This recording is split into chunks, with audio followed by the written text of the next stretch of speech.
We wanted to do something similar but better in a few ways.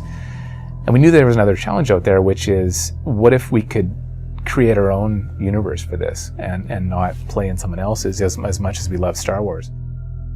After working on games such as Baldur's Gate, Neverwinter Nights, and Star Wars Knights of the Old Republic, BioWare wanted to create a new trilogy of games with a memorable story. They wanted the player to take control of an already established character rather than a blank slate, with an emphasis on making choices that affect the story and an explorable galaxy never before seen in a video game. 3 years and 20,000 spoken lines of dialogue later, BioWare completed their new IP. It was a tale of one soldier and their many companions attempting to defeat a powerful imposing force the likes of which the galaxy had never seen before. It would go on to win several awards, produce numerous spin-offs, and be regarded as one of the best sci-fi trilogies in gaming. It was known as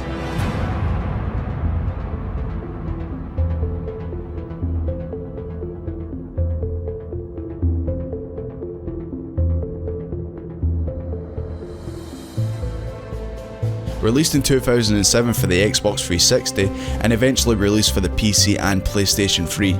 Now, I didn't get the game when it came out since I was heavily into playing multiplayer games such as Gears of War, Halo 3, and Call of Duty 4. Every last one of you bitch-made ass motherfuckers, man, I'm ashamed of you. Y'all just got your asses whooped again, man.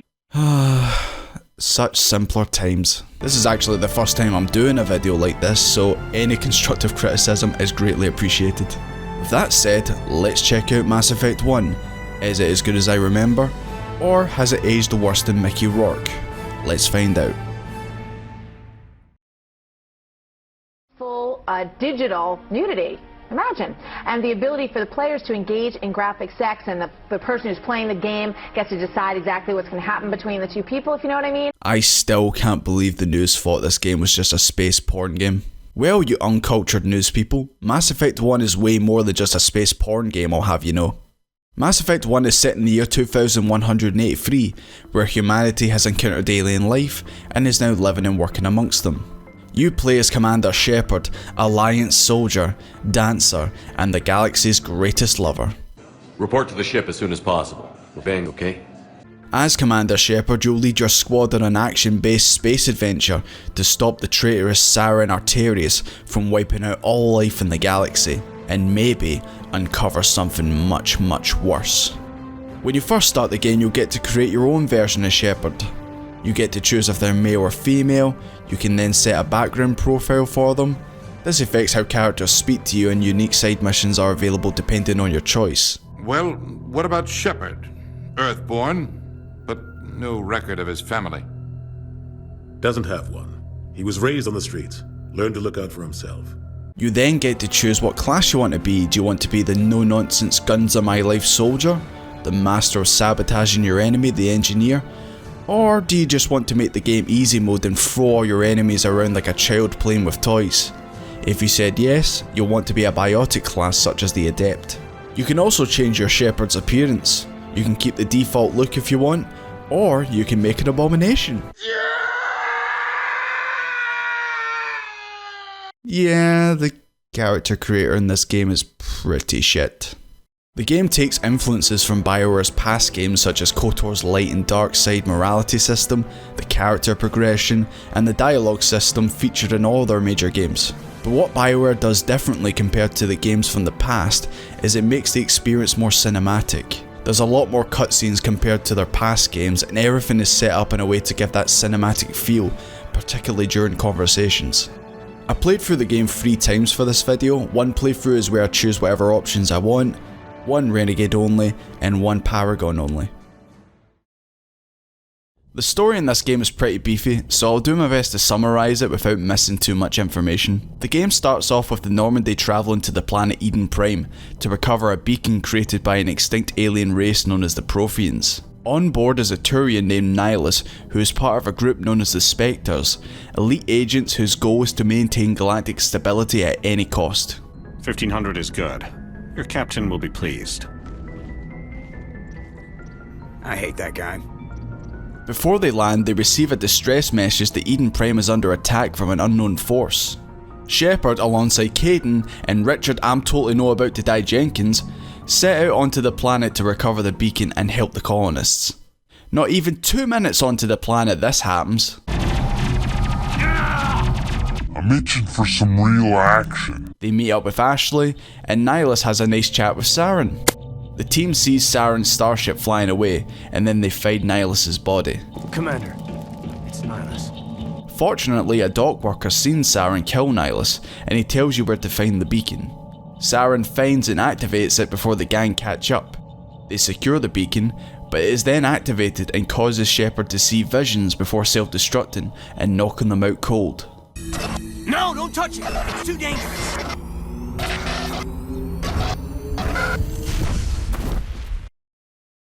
The team then head to the Citadel where the Galactic Council resides to accuse Saren of his crimes, but they are unsuccessful. This meeting is adjourned. Shepard meets up with Garrus, Rex, and Tali, who provides evidence of Saren's guilt after you rescue her. Eden Prime was a major victory. The beacon has brought us one step closer to finding the conduit. And one step closer to the return of the Reapers. Saren is stripped of his Spectre status, Shepard becomes a Spectre, and with that, the ragtag crew of the Normandy sets out to stop Saren and the potential threat of these so-called Reapers. At this point, you're free to travel around doing side missions or carry on with the story. You can find Liara, go to Noveria, or go to Feros in any order you wish. Either way, you'll be dealing with the Geth and discovering more of Saren's plans. Every planet seems to have a big decision to make near the end. On Noveria, you deal with an alien insect race known as the Rachni. I'm getting Starship Trooper flashbacks here. You meet the Rachni Queen and are given the choice to set her free or kill her.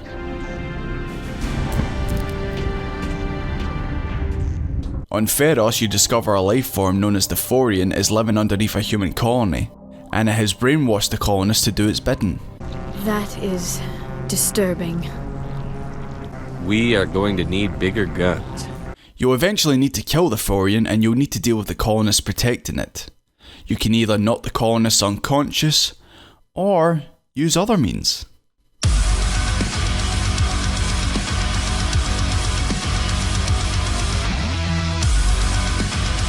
Once Noveria and Feros are completed, Shepard heads to Varmire to assist a Solarian called Captain Kiri and his team in dealing with Saren's research base. They plan to blow up the base using a nuke, which needs to be placed at a specific point in the base. Considering how tough the mission will be and how little of you there are, it's decided that either Ashley or Caden will assist the Solarian team. Foreshadowing. And with that, Kiri rallies his troops. We will hold the line! And you set out to destroy the base. Along the way you encounter Solarians who appear to be indoctrinated and... oh shit, is that a Krogan scientist? When was the last time you saw a Krogan scientist? Shepard finds another Prothean beacon which gives them more visions, when suddenly Saren's ship starts talking to them. You are not Saren. What is that? Some kind of VI interface? It turns out Saren's ship Sovereign is not just a starship, but an actual Reaper. It tells them that the Reapers were the ones who built the Citadel, the mass relays, and it tells them that their time in the galaxy is over. The Reapers will come and wipe out all life in the galaxy, thanks to the help of Saren. You're not even alive. Not really. You're just a machine. And machines can be broken. Your words are as empty as your future. I am the vanguard of your destruction. This exchange is over. The team plants the nuke, but then the Solarians and your companion are trapped by enemy forces. You're then given one of the most important decisions in the game. Do you save Caden, your quiet but loyal companion, or Ashley, the strong-willed soldier? Sorry, Caden? Oh my god! And then Saren decides to show up. He tells Shepard that the galaxy is doomed and offers the chance to join him. Of course Shepard says no, and then they have a wee fight. Once Saren is dealt with, the team escapes on the Normandy and the base is destroyed. Alright everybody, hang on!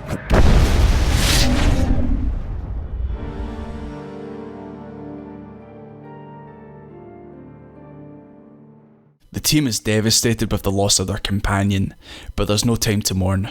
Saren is getting closer to bringing back the Reapers, and you need to stop him. You discover that Saren has found the conduit on the planet Ilos. This will allow him to gain access to the Citadel and bypass the security forces. Shepard returns to the Citadel to tell the Council about this and that they need to go to Ilos to stop Saren. Now, Ilos is in a part of the galaxy known as the Terminus system, which is separate from Council-controlled space. If they head to Ilos, they will be risking a war breaking out. Because of this, the Council locks down the Normandy and will not allow Shepard to go there. Unaware that Saren will use the conduit to invade the Citadel and catch them off guard. You've done your job, now let me do mine. We've locked out all the Normandy's primary systems until further notice you're grounded. Thankfully, Captain Anderson agrees to help out and manages to get the Normandy out of lockdown. Anderson, what are you doing here? I didn't send... Punch! The team then escape from the Citadel and head to the planet of Ilos. But before you arrive at Ilos, you've got some time to kill, and if you've been romancing someone, you know what that means. Will you join with me, Shepard? Let our bodies and minds unite. I thought you'd never ask. And here's how they're seeing women. They're seeing them as these objects of desire. The Normandy arrives on Ilos with Saren just ahead of them, still searching for the conduit. They give chase in the Mako whilst dealing with Geth forces. Shepard eventually finds a terminal which is actually a VI created by the Protheans. Its name is Vigil, and it provides information on the Protheans and the Reapers. It turns out the Reapers are lying in dark space waiting for Sovereign to turn the Citadel into a mass relay. This is what allows them to instantly appear in the galaxy and begin to wipe out all life. When the Citadel relay is activated, the Reapers will pour through, and all you know will be destroyed. With this new information, the team gains access to the Citadel and heads to the Council chambers where Saren is. Sovereign and the Geth attack the Citadel and they begin to activate it for the Reaper's return. Shepard and the gang confront Saren to do battle one last time. Or if you have high enough charm or intimidate, you can reason with Saren and let him know what he's done is wrong and that he can still be redeemed. It's not over yet! You can still redeem yourself!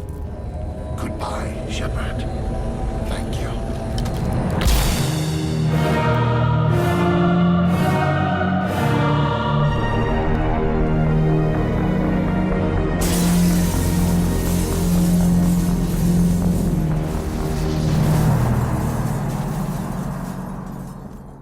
With Saren defeated, you find out the Galactic Council is on a ship under attack by Geth forces.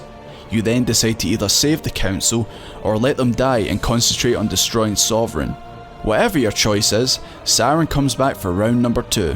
One annoying boss fight later, Saren is finally defeated, Sovereign is destroyed by the Galactic forces, and the day is saved. Well, apart from the fact that the rest of the Reapers are still out there, and it's up to Shepard and the rest of the crew of the Normandy to stop them. Sovereign was only a vanguard. The Reaper fleet is still coming. Hundreds of ships, maybe thousands. And I'm gonna find some way to stop them.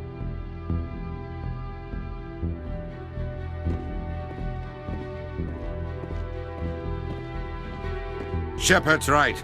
Humanity is ready to do its part. United with the rest of the Council, we have the strength to overcome any challenge.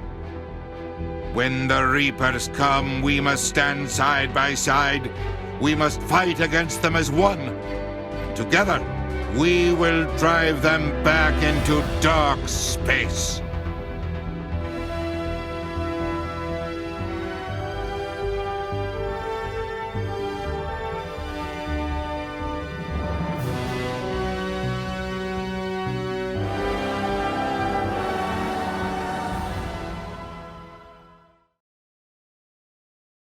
If you've played this game before or read a couple of reviews, you'll have no doubt heard that the combat is very clunky. At its core, Mass Effect 1 is a third-person shooter, but with a couple of interesting mechanics.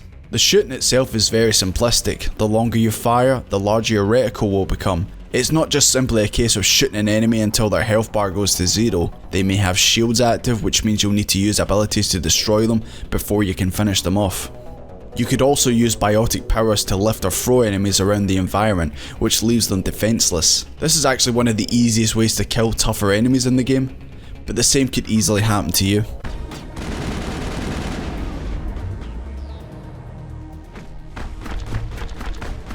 Now, if only your companion's AI was a little bit better. You're going to want to set your companions to only use their defensive abilities by themselves, and then you use their abilities manually, because your companions just love to waste their abilities on their own enemies. To use your squad mate's abilities, you pause the game mid-combat, and then aim towards the enemy and select the ability you want to use. This is also good to look around your environment and plan accordingly if you need to move away into cover. This adds a sort of real-time strategy to the game rather than just another generic third-person shooter. The other unique mechanic of the combat is that weapons don't use ammo like in other third-person shooters, but instead use a heat system to fire. As long as your heat bar isn't full, you can keep firing. It's an interesting mechanic that unfortunately has its flaws. For instance, certain enemies have much more health to compensate for this.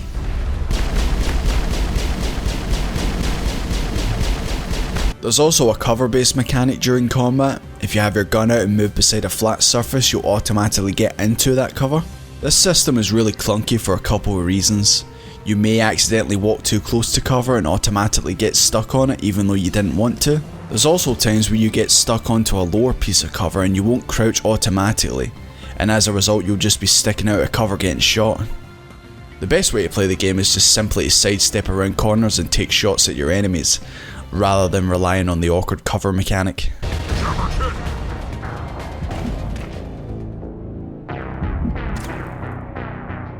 The game has a leveling system which gives you points every time you level up. This allows you to increase your abilities and your weapon level. They may become more effective as you level them up, or you may unlock new abilities to use. This allows for different builds not only for your Shepard but for your companions too. For example, you can make Tali very good at sabotaging enemy equipment, or you can make Rex an unkillable tank with overpowered biotic powers. Now, it's all well and good being able to kill anything that gets in your path with reckless abandon, but you should definitely invest in skills such as decryption, electronics and charm, or intimidate for use outside of combat. This is especially important as your Shepard won't be able to do everything themselves, so it helps to have a balanced squad. You'll be able to upgrade your squad's equipment using upgrades either found from dead enemies, in containers, or bought from shops. These allow you to fix the flaws in weapons or just overall improve them. For example, you could put a heat sink upgrade into your rifle to reduce the heat it generates when firing, or add extra shields to your armour. The game unfortunately has a really bad inventory system. If you don't check it often, you'll find hundreds of weapons, armour and upgrades in it. And there's no way to filter it, so you'll just have to painstakingly go through it to see if there's something that's better than what you're currently using. I feel like the game gives you so much loot because of the Omnigel mechanic. If you don't know what Omnigel is, it's basically used for repairing equipment such as the Mako, or it allows you to bypass security. And you can't buy it from shops, so you have to get it by converting equipment into it. So the developers probably wanted to make sure you didn't run out of it. So the abundance of loot combined with no way to filter it makes for a very messy inventory system. It's important to provide players with a consistent challenge in a video game. Make the game too easy and they get bored, make the game too hard and they might give up. Mass Effect 1's challenge mainly comes from how you react in the moment when issuing commands to your squad and how you've built up your companions. There's only 2 boss battles in this game, with the first being against Matriarch Benezia. She'll spawn waves of enemies to attack you, and every time you defeat a wave her power level will decrease. Eventually you'll defeat enough enemies and then she'll be defeated. The other boss battle is against Saren in his 2 forms. The first is him flying around shooting at you on this platform thing. He looks like the Green Goblin from Spider-Man. Me and you can rule this galaxy, or we can just fight to the death. You choose, Shepard. The second form is this Reaper abomination that flies around the room overheating your weapons and just being an absolute bitch to try and hit. It's safe to say that this game is not remembered for its engaging boss battles or its combat. Instead, it's remembered for something completely different. Mass Effect's biggest strength is without a doubt its world building. Getting to know the characters in the story, exploring what's out there on uncharted planets, and of course learn about the different alien races of the galaxy, such as the Asari, Turians, Solarians, Krogans, and Quarians. You also learn about a race of synthetics known as the Geth, who were created by the Quarians and are the main enemies of the game. You find out they rebelled against the Quarians and exiled them from their home. Of course, that's just one of many storylines carried through the games, one of the others being the Krogan and the Genophage, which is a biological weapon created by the Solarians to reduce the Krogan population. All I know, it makes breeding nearly impossible. Thousands die in stillbirth, and most never get that far. It's also a nice touch that the different alien races have their own type of speech, whether it's how they sound or the choice of words that they use. You have the fast-talking Solarians due to their low lifespan. You will excuse me if I don't stand up. I have no time to entertain refugees from that urban blight called Earth. The Elcor announcing their emotional state before they speak. Tell me more about your species. Genuine enthusiasm. I delight in telling the history of my people. And the Hanar always addressing themselves as this one. This one would be most grateful for the assistance. Please let this one know if success is achieved. Either way, you'll spend a majority of your time not only talking to people to find out more information, but potentially changing events in the game due to the choices you make. The game now uses the famous wheel system for its dialogue choices. The left side of the wheel is for learning more information about certain topics, which if this is your first time playing the game, you'll probably be doing in every single conversation to learn more about the Mass Effect world. And the right side of the wheel is for moving the conversation forward, and you'll usually be given 3 dialogue options to choose from, with the top being the good option, the middle being the more neutral option, and the bottom being the more evil option. Depending on your charm or your intimidate level, you may get the choice to use Paragon or Renegade options during conversations. These usually end whatever situation you're in a good sounding or bad sounding way. For example, at the start of the game when speaking to some farmers on Eden Prime, if you have enough charm points, you can use the Paragon option in the conversation to ask nicely for any spare equipment they have to help you. You'll probably get more use out of it than we will. We're risking our lives to save this colony. You sure there's nothing else in here that could help us out? Yeah, there's one more thing. I was gonna sell it after this was over, but you probably deserve it more than I do. With the Renegade option, you'll get the same equipment, but Shepard instead will just threaten the farmers to get it. Than we will. I'm only gonna ask this once. Think long and hard before you lie to me again. Are you sure all you've got is one lousy pistol? Wait, I just remembered. I just had it in my pocket. It wouldn't be until Mass Effect 2 where Paragon and Renegade options were more distinguishable, with Paragon being the more peaceful option, and Renegade being the not so peaceful option. If you shoot me, my team.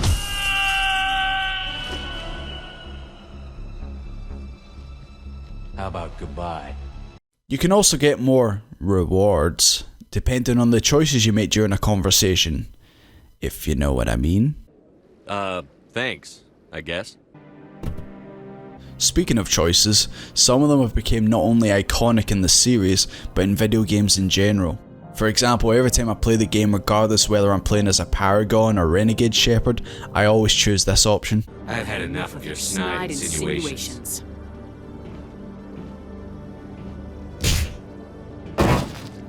And some of the dialogue just gets me every time. The council can kiss my ass. Because it's a big, stupid jellyfish. I should go. Don't understand. Goodbye, Counselor. Uh-oh. I'm sorry, sir. We lost that connection. There's nothing quite like the first time you get to use the galaxy map, exploring the various systems in the Milky Way, wondering what's out there for you to find, all while listening to that music.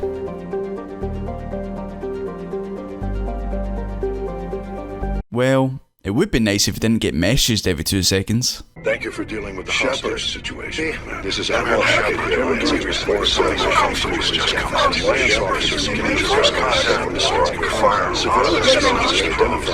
How come every time there's a problem, you end up running to me? These are usually side missions for you to do, and there's a lot of them in this game. However, most of the side missions are pretty poor. Most of them are just copy and paste jobs, which involve you going to a location on a planet, running through a copy and pasted environment, shooting enemies, and then find what you're looking for, or simply defeat the enemies in the area. There's only a few side missions that are of value, such as your companion's personal missions, the Geth incursions, dealing with a group called Cerberus. I'm sure they won't pop up again in the future. And others that carry over story elements into the future Mass Effect games. Neutralize the Spectre! And who could forget the best side character in video game history, Conrad Werner. My name is Conrad Werner. They say you killed more than 100 Geth on Eden Prime. I don't have time for this crap. Go back to whatever hole you crawled out of. So that's how it is? The rest of us should just let you reap the fame and glory? Well, you're not the only one who can stand up for humanity. I'll show you. CSEC has declined to press charges in the death of human Conrad Werner, who was killed yesterday morning after assaulting a group of Turians in a restaurant in the wards. Don't worry lads, he only dies if you're mean to him. He'll be back in the second game. But even the good side missions suffer. Maybe this is due to the lack of budget, time, or even both during the game's development. The game likes to end missions with a text pop-up rather than showing a cutscene. This is unfortunate as some of the text sounds like it would have been really cool to see. For example, if you visit these Prothean ruins on one of the uncharted planets in the game and interact with it using the Asari trinket from the Asari consort, you'll be told Shepard had a vision of being a caveman and being observed by aliens. Another example is the Geth Incursion side mission. When you defeat the final group of Geth, text pops up as usual, but it says when the last Geth dies it plays a sad Quarian song. This is no doubt in relation to the fact that the Geth were created by the Quarians, and even though they're at war with each other, the Geth still show some sympathy to their creators in some way. At least that's how I see it. But once again, this would have been cool to see in a cutscene. There is one instance where the text pop-up is used in a creative manner. It's when you deal with the rogue VI on the moon. When it dies, it shrieks and sends out these numbers, and if you put these numbers into a binary converter, it actually spells help. But you don't have to do all the side missions in the game, you can easily just ignore people asking for help. Excuse me, Commander Shepard. Could you spare a moment of your time? But if this is your first time playing the game, you should try and do as much as you can. You never know what might show up in the later games. When you land on an uncharted planet, you'll be able to explore it using the Mako. And once again, if you know about this game, you'll know how bad it is using the Mako. The physics on it are jank as fuck. You might just go flying at the slightest bump, you might get stuck, and even just try to turn it sometimes can be a chore. But at least the Mako can go up almost vertical surfaces. It's like the horses in Skyrim going up mountains. Just be careful though, some planets can be deadly. You might run into a fresher maw, or the environment around you may be too toxic. The planets tend to be either flat as Taylor Swift, or as rocky as my experience with women. Even the Citadel, which is considered the main hub of the game, has a lot of open areas with not much to do. When it comes to any good RPG, your companions are one of the key ingredients necessary for a good game. Notable examples include the cast of Knights of the Old Republic, Persona 4, Final Fantasy VII, and Xenoblade Chronicles. Mass Effect 1 has a great cast of characters that only get better with the future games. When you finish a story mission, you'll return to the Normandy for a debriefing, and you'll be able to talk to your companions. This is where you'll be able to find out more about them, start their personal mission, or even romance them depending on the character. These are some of the best parts in the game in my opinion. Knowing that your companions will have more to say after a mission adds incentive to keep playing the game. Just like with KOTOR, companions will react to the decisions you make in the game, they'll voice their opinion on what's going on, or even lend you advice on what choice you should make. Just straighten up and act like a general. It damn well couldn't hurt. Are we to fade away once more? Commander, I don't trust this thing. The first companion you get is Caden Alenko. And where have I heard that voice before? I've wasted enough of your time for now, Commander. We'll have time for personal debriefings later. Okay, jokes aside, he does have the same voice actor as Carf Onasi, but he's actually a better character than Carf. Caden is a human biotic who serves in the Human Alliance. He's calm, cautious, and a self-controlled individual who respects the alien races and believes humanity needs to work with them to prosper. He's the first biotic companion you get, which means he's actually pretty useful at the start of the game. It's just unfortunate that he gets outclassed by other biotic companions who have better survivability. He's a decent character that gets better in the future games, but most people think he's boring. I guess that's why in his high school yearbook he was voted most likely to get blown up on Vermeer. Yeah, either Caden or Ashley will die on Vermeer and it's up to you to make that decision. You should definitely save the both of them on separate playthroughs to get the most out of the game. Speaking of Ashley, let's talk about her next. It's not racism, not really. Ashley, I'm not racist but Williams, is the second companion you get in the game. a soldier born into a military family that have a long history serving in the Alliance. She's strong-willed but also stubborn and has a habit of speaking her mind at the wrong time. You survived because you're lazy? Despite coming across as quick-tempered and brash, Ashley has a more playful, compassionate side. She'll crack jokes with Shepard during their conversations, and especially when discussing her family. But I am only 106. Damn! I hope I look that good when I'm your age. Hey, want me to ask her about her sex life? Might be illuminating. Anyway, how is your sex life? Ashley, like many in the Alliance, does not trust the alien races in the galaxy. This is due to the fact that her granddad surrendered to the Turians during the First Contact War. I'm General Williams' granddaughter, the commander of the Shanxi garrison in the war. The only human ever to surrender to an alien race. There's two categories that people fall into when playing this game for the first time, and their opinion on Ashley. You have the people that don't like her cause she's a big space racist, or you're a young guy who wanted that ass. I may have fell into the second category when I first played this game. When it comes to gameplay, Ashley is a solid companion. With the correct build she can wear heavy armour, use abilities to reduce damage taken, and does a good amount of damage with rifles. This makes her an ideal choice as the tank of the group. Apart from that though, she doesn't offer anything else in terms of usefulness such as sabotaging enemies, hacking, or even using decryption to unlock containers for items. In my opinion, pick Rex over her if you want a more useful companion in combat. Overall, Ashley is a companion that the fanbase has mixed opinions on. They don't like her attitude and her opinion on the alien races. She's a flawed character, but I think that actually makes her quite interesting. It adds depth to her. Garrus motherfucking Vicarian, my boy, my man. Regarded by the fans as the best character in the series, a Turian CSEC officer based on the Citadel, Garrus quits and joins Shepard on their mission to stop Saren. He can be hot-headed and quick to act on his emotions depending on the situation. Apart from that, he's got a dry sense of humour and a cool aura about him.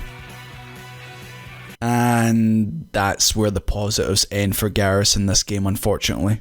What are you doing? We all know how good he is in the second and third games, but in Mass Effect 1, he's a bit bland in my opinion. He doesn't have too much to say on the Normandy and between missions, unlike some of the other companions, and his personal mission is just him wanting to kill a bad guy that got away from him on the Citadel. I know people love him and probably don't agree with me because they know what he's like by the end of the series, but trust me, replay Mass Effect 1 and you'll see Garrus is a bit boring compared to the later games. Gameplay wise, expect to see him doing a lot of this when you first get him. You'll need to upgrade his survivability skills as soon as possible and then gear him in heavier armour. After this he'll be a good squad mate, and using assault rifles and snipers, he'll do good damage. It's just a shame that it takes a while to get him to a good state. Garrus is my boy, now don't get it twisted. If I review Mass Effect 2 and 3 I'll have plenty of good things to say about him, but in Mass Effect 1 however he's just a bit lackluster. I'm gonna blow this place to hell and gone. If you want to make it out alive, you better start running. What? You can't. But I'll never. Ah! You enjoyed that, Commander. Tali My name is Tali. Yeah, Tali. She's young and naive, but is fiercely loyal, especially when it comes to family. She suffers a little in the way Garrus does, in that she's much better in the future games than in this. However, I think she still holds her own in Mass Effect 1 with some surprisingly clever dialogue. I hope that ship was full of those Geth bastards. She's on her Quarian pilgrimage when she joins you on your journey. The pilgrimage is something all young Quarians do when they leave their home in the migrant fleet and go out into the galaxy to find something worthwhile to bring back. This is usually some form of technology to help make their lives better. What are you hoping to find? Usually people bring back something like a derelict ship we can use for salvage, but I need something bigger. There's a lot expected of me. And if you do a personal side mission, you'll be able to find just that. Gameplay wise, if you need Geth hacked or sabotaged, objects decrypted or shields destroyed, she is your go-to companion. Other than that, she's not too good in combat, she doesn't do too much damage even when using shotguns, and her survivability is poor. It doesn't help that finding Quarian armour is tougher than it should be. And if you're using a Shepard that uses tech skills, then there's no need to use her. It's okay, Tali, you'll always be everyone's favourite Quarian on the Citadel. Shepard, I'm glad you're here. Good to see you smiling again. so to speak. Shepard. Rex? Rex might just be my favourite character in this game, and one of my favourites in the whole series. He's like the cool uncle who turns up to the family gathering with a new woman years younger than him, and he gives you half a can of beer and tells you not to tell your parents. Rex is a Krogan mercenary doing a job on the Citadel when he meets up with Shepard. Rex is stubborn and shut off when he first joins. Eventually he opens up and begins to talk about topics such as his family and the genophage. He gives you an insight into the Krogans and shows you there's more to them than just being big loud frog guys who just kill for money. Even though that is kinda what they do. During the events on Vermeer, it's discovered that Saren is trying to create a cure for the genophage, and Rex of course is conflicted with wanting Saren to cure it and helping Shepard to stop him. This leads to a tense standoff between the two. Apart from Ashley and Caden, Rex is the only other companion that can be optionally killed if the player wants to, or if they failed negotiating with him. If you're one of these people that killed him though, I have just one thing to ask you. But why? Why would you do that? Why would you do any of that? In combat, Rex is considered to be the best companion in the game. He has biotics, which we all know are the most overpowered thing in the game. He does good damage with assault rifles, shotguns, and he has the best survivability of any companion, even better than Ashley. If you're playing the game on the hardest difficulty, he should be on your team, no questions asked. Just don't expect him to be good at anything else that doesn't involve combat. But hey, at least he's got some funny lines though. Mister? Aye aye, Commander. Secure and away. ETA 8 minutes. If I die in here, I'll kill him. Liara is an interesting companion. You have to find her on a planet and rescue her before she'll join you on your mission, and you can just ignore her and finish the game without her. The first time I played this game I couldn't figure out what planet she was on, so I just ignored her and finished the game. My second playthrough I found her and I wasn't impressed. For someone who's over 100 years old, she comes across as very childlike and naive. And I know she's considered young in Asari years. She's just a bit too awkward for me when I first encountered her. Calm down, Liara. I was only joking. Joking? Oh, by the goddess, how could I be so dense?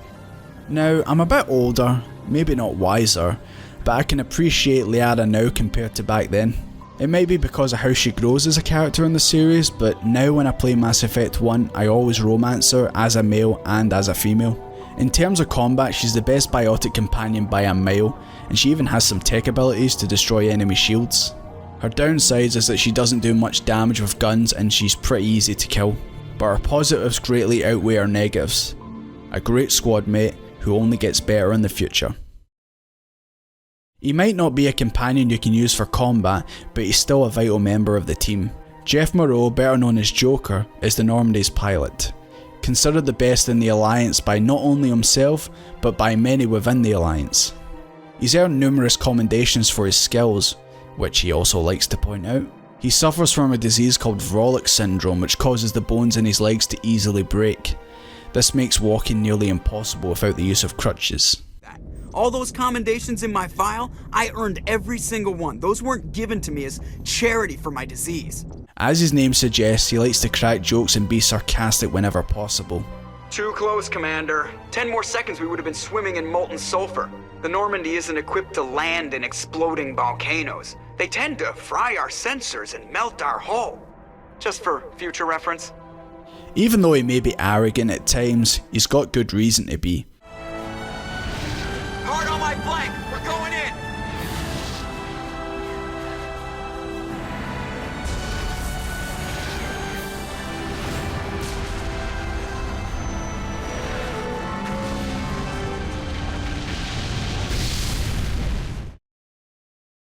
You are my dad. You're my dad. Woogie, woogie, woogie. Captain David Anderson is a war hero of the Alliance and the original captain of the Normandy. He's like a father figure for Shepard, always supporting them in whatever decisions they make and always willing to lend advice if needed. He's a graduate of the N7 program, which is a brutal Alliance training program that tests individuals, and if they are successful, they are awarded with the N7 designation. Basically, if you're an N7, you're a badass, and Captain Anderson is exactly that. He might not be in the game too much, but you'll support Shepard to the end, even if it puts his life at risk, like when you ask him to help you steal the Normandy later in the game.